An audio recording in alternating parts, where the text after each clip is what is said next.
네, 우리 오늘 이제 107문입니다. 107문인데 우리 복습하기부터 보면은 첫 페이지 아래쪽 보면은 우리 6계명을 보고 있는데요. 6계명이 뭐였죠? 6계명이 살인하지 말라. 살인하지 말라라는 계명인데 우리가 살인은 안 했으니까 이거는 기본적으로 지킬 수 있겠다라고 싶었지만 이게 굉장히 또 지키기 어려운 이제 명령임을 우리가 보았습니다. 우리 105문 보면요. 하나님께서 원하시는 것이 무엇입니까? 라고 할 때 기본적으로는 내가 이웃의 명예를 훼손하거나 그들을 미워하거나 해치거나 죽이지 않기를 원하신다라고 합니다. 그래서 내가 이웃을 이제 미워하거나 해치거나 죽이지 않기를 원하시는데 이제 네 가지로 우리가 좀 더 구체적으로 이것을 적용했는데요. 첫 번째로는 나는 생각이나 말이나 몸짓으로도 우리가 생각으로도 이제 그러면 안 된다. 생각이나 말이나 몸짓으로도 무엇보다도 행동으로 그리해서는 안 된다. 행동으로 그리해서는 안 된다. 우리가 누군가를 이제 생각으로라도 미워하고 해친다면은 그것이 또한 이제 살인하지 말라는 계명을 어기는 거고, 그리고 생각이나 말이나 몸짓을 넘어서 우리가 행동으로 그렇게 해서는 절대로 안 되는 거죠. 그래서 우리가 생각이나 말이나 몸짓으로 행동으로 그래서는 안 된다라는 것을 우리가 살펴봤고, 두 번째로 내가 직접 하지 않고 다른 사람 시켜서 하면 되지 않나라는 그런 질문을 할 수 있는데, 다른 사람을 시켜서 해서 안 된다. 우리가 다윗이 우리아를 죽인 예를 우리가 생각해 볼 수 있을 것 같고, 우리가 혹 직접적으로 누군가에게 피해를 입히거나 누군가에게 이제 어떤 괴롭힘을 하지 않더라도 우리가 간접적으로 은근히 그런 것들을 하는 것 또한 그것이 잘못이라는 것을 우리가 알아야 합니다. 그리고 세 번째로 오히려 무엇을 버려야 되나요? 복수심을 우리가 버려야 한다라고 이야기합니다. 모든 복수심을 버려라. 이 또한 우리가 인간적으로 생각할 때 우리가 복수할 수 있지 않은가? 우리가 어떤 사람이 잘못을 했을 때 그것에 대해서 되갚아주는 것이 마땅하고 오히려 좋은 거 아닌가라고 생각할 수 있지만, 우리는 모든 복수심조차 버려야 한다. 우리가 원수 또한 용서할 수 있어야 된다라고 명령을 합니다. 그리고 네 번째, 더 나아가 자기 자신을 해쳐도 안 되고 부주의하게 위험을 빼뜨려도 안 된다. 우리가 다른 사람을 해치고 죽이는 것뿐만 아니라 자기 자신을 해쳐서도 안 되고 부주의하게 위험을 빠뜨려도 안 된다라는 것을 우리가 봅니다. 그래서 이 6계명이 어떻게 보면은 우리가 기독교에서 이제 자살에 대해서 이야기를 할 때 우리가 자기 자신을 해쳐서는 안 된다는 것을 분명하게 또 생각할 수 있고, 또한 우리가 위험한 일들을 해서는 안 된다는 것들을 우리가 또 알 수 있죠. 정말로 우리를 위험에 빠뜨리기 쉬운 행동이나 그런 위험한 스포츠나 어떻게 보면 건강을 명백하게 해치는 예를 들어 술이라든지 담배라든지, 좀 더 포괄적으로 적용해서는 저도 운동 지금 못하고 있긴 하지만 우리의 건강을 잘 관리하는 것까지도 우리가 6계명에서 생각해 볼 수 있을 것 같습니다. 우리가 생각으로도 이제 행동으로도 그래서는 안 되고 다른 사람을 시켜도 안 되고, 오히려 우리는 복수심을 버리고 자기 자신도 아껴야 된다. 하나님께서 주신 모든 생명을 행동으로나 생각으로나 어느 누구나 나를 포함해서도 해서는 안 된다 라는 것을 우리가 보았고요. 이 6계명을 지키기 위해서 하나님께서 국가 제도를 허락해 주셨는데, 살인을 막기 위해서 국가는 또한 칼을 가지고 있다라는 것을 이제 하이델베르크 요리문답이 이제 덧붙여서 이야기를 합니다. 우리가 한번 생각해 보면 좋을 것 같아요. 만약에 이 국가가 없다면, 경찰이 없다면 어떻게 될까요? 우리가 누군가를 때리고 예를 들어서 이제 다른 사람을 해쳤는데 법이 없어요. 그래서 아무도 그거에 대해서 잘잘못을 이제 따질 수가 없는 상황 가운데 우리가 놓였다면은 이 사회와 세상이 어떻게 될지 분명한 것은 하나님께서는 이 사회의 질서를 위해서 국가 제도를 허락하시고 이제 국가에게 칼을 쥐어 주셨다라는 것을 우리가 볼 수 있습니다. 그런 점에서 우리가 정말로 우리의 평안한 삶을 위해서, 나라를 위해서, 우리 위정자들을 위해서 기도해야 하고요. 정말로 나라가 어려워지면은 그게 참 많이 어려워지는 거죠. 그렇기 때문에 우리가 국가를 이제 위해서 기도를 많이 해야 됩니다. 우리 한 장 넘겨서요. 우리 106문 보면은 이제 하나님께서 원하시는 것은 무엇입니까? 라고 이제 아까 105문을 다루는데 거기에 이어서 이 계명이 6계명이 살인에 대해서만 이야기합니까? 라는 질문인데 살인에 대해서만 이야기하는 게 아니었죠. 아닙니다. 하나님께서는 살인을 금함으로써 살인의 뿌리가 되는 시기, 증오, 분노, 복수심 등을 어떻게 하실까요? 하나님께서 미워하신다라고 이야기를 해요. 하나님께서는 살인의 뿌리가 되는 시기와 증오와 분노와 복수심 등을 미워하신다. 하나님께서는 그 마음 가운데 있는 그러한 죄 또한 미워하시며 그 모든 것을 살인으로 여기신다고 가르치십니다. 그 모든 것을 살인으로 여긴다고 가르치십니다. 형제에 대하여 노하는 자마다 나가라 하는 자마다 하나님께서는 예수님께서는 똑같이 그것 또한 이제 살인으로 보면서 그에 대해서 이제 우리가 주의해야 된다는 것을 경고하고 계시죠. 그래서 우리가 이 계명 앞에서 날마다 이제 우리를 돌아보며 회개하며 나아가면 좋겠습니다. 우리 오늘 문답은 107문 이제 6계명이 또 이어지는 또 내용인데요. 우리 6계명의 마지막 질문인데 앞에서 말한 방식으로 우리의 이웃을 죽이지 않으면 그것으로 이 계명을 다 지킨 것입니까? 라는 건데 사실 106문하고 좀 비슷한 내용일 수도 있어요. 살인에 대해서만 이야기합니까? 그리고 죽이지만 않으면 그것을 이렇게 다 지킨 것입니까? 근데 여기서는 이제 좀 더 적극적으로 적용하는 내용인데요. 보면요. 죄를 미워하며 이웃을 사랑하라 라고 제가 써놨는데 파란색 이제 하이델베르크의 답변을 보면 이웃을 죽이지만 않으면 그것으로 이 계명을 다 지킨 것입니까? 라는 것에 대해서 아니라고 얘기를 하죠. 아닙니다. 하나님께서는 시기와 분노와 증오와 분노를 정죄하심으로써 우리가 우리 이웃을 자기 자신처럼 무엇해야 될까요? 사랑하여야 한다고 이야기를 합니다.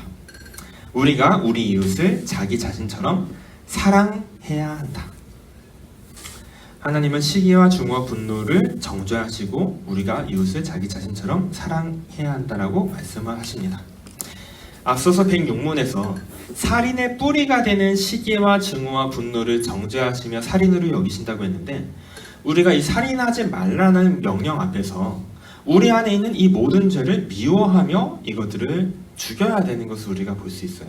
내 안에 시기가 일어날 때, 증오가 일어날 때, 분노가 일어날 때 하나님께서 이것을 미워하시는데 라고 생각하면서 우리에게 있는 이 죄들을 내려놓고 이제 이 죄를 죽이려고 하는 것을 해야 되고요. 그리고 더 나아가서 6계명을 더 적극적으로 적용해서 우리 이웃을 자기 자신처럼 사랑하며 살리는 삶을 살아야 하죠.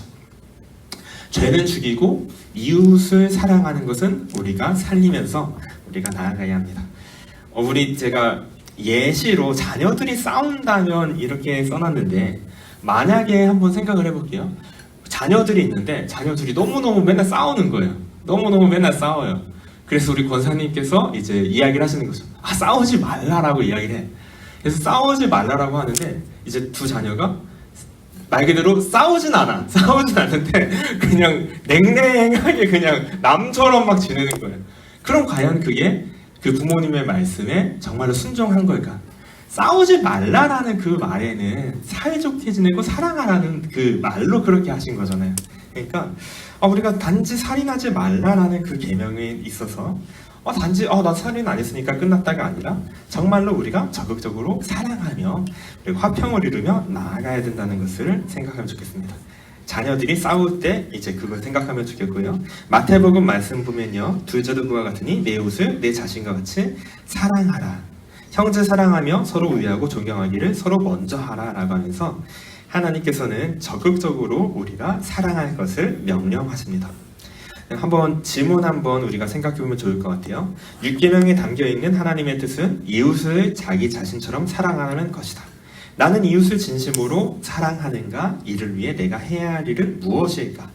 우리 한번 생각해보고 이제 오늘 하루 내 옆에 있는 이웃에게 내가 어떤 사랑을 베풀 수 있을까 한번 생각해보면 좋겠고요.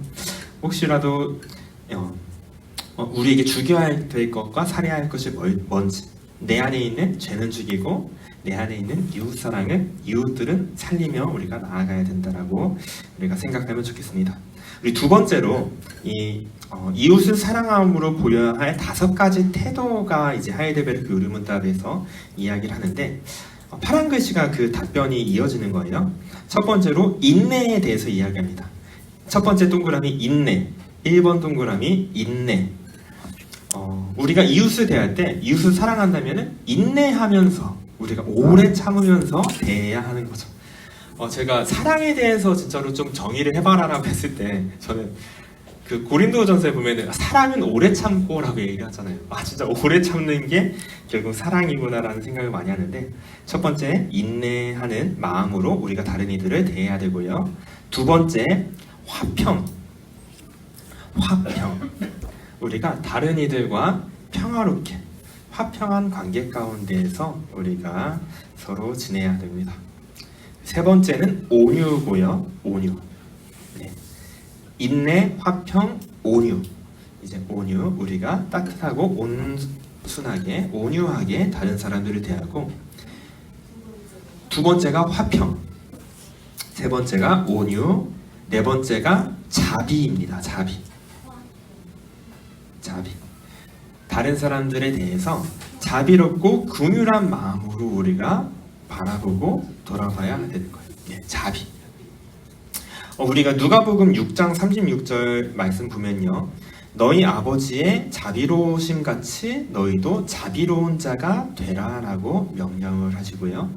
그리고 갈라디아서 말씀 봐도 오직 성령의 열매는 사랑과 희락과 화평과 오래 참음과 자비와 양선과 충성과 온유와 절제니 이 같은 것은 금지할 법이 없느니라 라고 하면서 우리가 정말로 이웃을 사랑한다면 인내와 화평과 온유와 자비로 나아가야 될 것을 이야기합니다.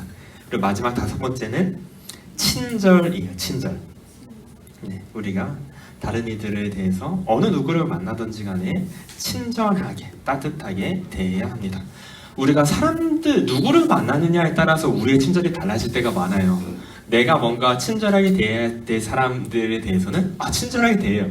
근데 어떨 보면은 예를 들어서 우리가 뭔가 갑의 위치에 있을 때 내가 돈을 내. 그런 경우에 내가 안 친절해질 때가 많아요. 내가 돈을 받을 때는 친절해지는데 내가 돈을 낼 때는 안 친절해질 때가 있는데 우리가 어느 누구를 만나든지 친절을 보이고 우리가 따뜻하게 대해야 합니다.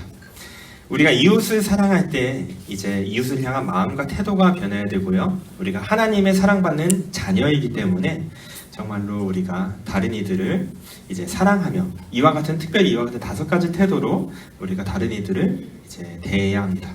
한번 돌아보면 좋을 것 같아요. 나는 이웃에게 위와 같은 5가지 태도를 보이고 있는가? 나는 인내하며 오래 참고 있는가? 나는 평화 가운데, 화평 가운데 이웃과의 관계를 맺고 있는가? 나는 온유하고 자비하고 친절한 사람인가? 다른 이들의 어려움을 볼 때 내가 자비로운 마음으로 긍휼을 베풀고 친절을 베풀고 있는가? 우리가 한번 점검해 보면 좋겠습니다. 그리고 마지막으로 이제 한 장 더 넘겨서요. 이제 하이델베르크 요리문답에서 우리가 최선을 다해서 이웃의 생명을 보호하며 심지어 원수에게도 선을 행하라라는 의미로 이제 이야기를 하는데 파란 글씨 보면요. 우리가 할 수 있는 한 그들을 해악으로부터 보호하며 그들을 해악으로부터 보호하며 심지어 누구에게도 선을 행해야 될까요? 맞아요. 원수에게도 선을 행하라고 하셨습니다. 우리가 할 수 있는 한 그들을 해악으로부터 보호하며 심지어 원수에게도 선을 행하라고 하셨습니다. 네, 보호와 원수입니다. 보호와 원수. 우리가 이웃을 사랑한다고 할 때 할 수 있는 한 이웃을 지키고 보호해야 합니다. 하나님의 백성들은 나만 잘 살면 되는 자들이 아니라 함께 잘 사는 자들이 돼야 되는데요. 우리가 다른 이들이 해를 당하지 않도록 최선을 다해서 보호해야 되고, 심지어 원수들조차도 우리가 사랑하며 그들에게 선을 베푸는 것이 하나님의 뜻임을 우리가 기억해야 합니다. 출애굽기 23장 5절 말씀 보면은 굉장히 구체적으로 명령을 하고 계세요. 한번 제가 읽어드릴게요. 내가 만일 너를 미워하는 자의 나귀가 짐을 싣고 엎드려짐을 보거든 그것을 버려두지 말고 그것을 도와 그 짐을 부리지니라. 내가 미워하는 사람이 있어요. 미워하는 사람이 있는데 그 미워하는 사람의 나귀가 짐을 싣고 있는데 그 나귀가 엎어져 있어. 근데 내가 너무 미워하는 사람이야. 딱 봤을 때 어떤 생각이 들 것 같아요? 어떻게 보면은 죄송한 표현이지만 잘됐다라는 좀 고소한 표현이 들 수도 있잖아요. 고소한 마음, 쌤통이다. 잘됐다. 그래서 들 수 있는데 콕 집어서 하나님께서 이렇게 명령하시는 거예요. 미워하는 자의 나귀가 짐을 싣고 엎드려짐을 보고서 그것을 버려두지 말고 그것을 도와서 그 짐을 일으켜 태워라. 우리가 미워하는 사람이 좀 잘 안 됐을 때 쌤통이라는 마음이 있지만 그것을 버리고 그 사람이 잘 될 수 있도록 도와줘라. 마태복음 보면은 나는 너희에게 이르노니 너는 너희 원수를 사랑하며 너희를 박해하는 자를 위해서 기도해라. 우리가 박해받을 때 그 사람을 위해서 기도해야 되고요.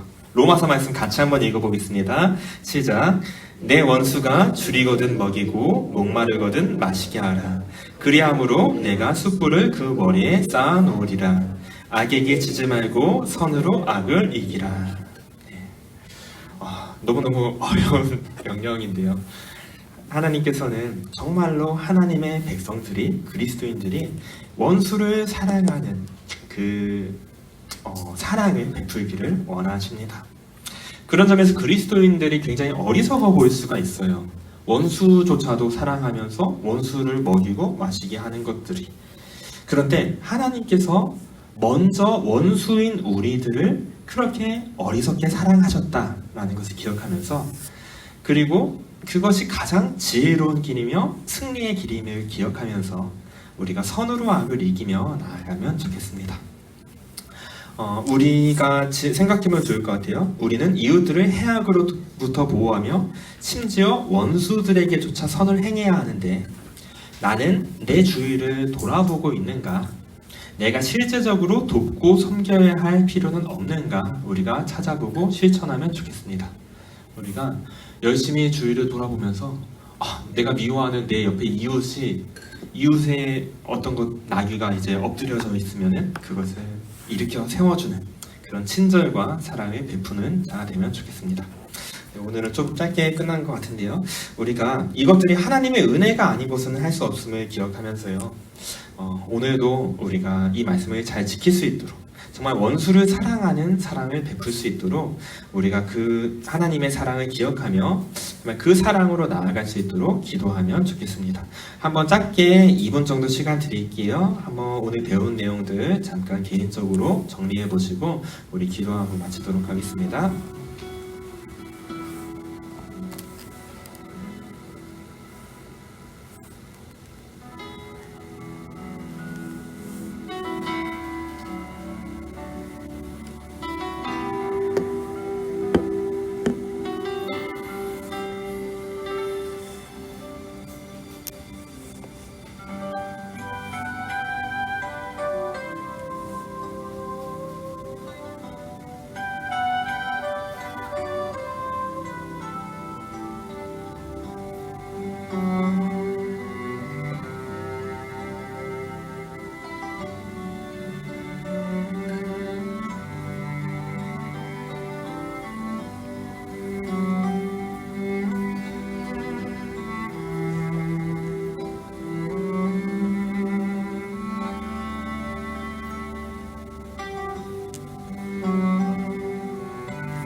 기도하고 마무리하겠습니다. 참으로 우리가 이웃과 심지어 원수도 사랑할 수 있는 자들이 되면 좋겠습니다. 우리 가운데 계속 이제 미워하는 마음, 질투하는 마음, 시기하는 마음이 사실 샘솟아 올라오는데요. 우리의 생각과 마음을 흘러가는 대로 두지 말고 하나님의 말씀 앞에 세우며 참으로 우리가 기도하며 나아가면 좋겠습니다. 정말로 우리가 미워하지 않고 사랑하며 사람을 살리며 나아가는 자들 될 수 있도록 하나님께서 우리의 마음을 새롭게 해주시도록 그리하여서 정말로 사랑을 실천하며 순종하며 나아가는 우리 될 수 있도록 우리 같이 기도하도록 하겠습니다. 기도하겠습니다.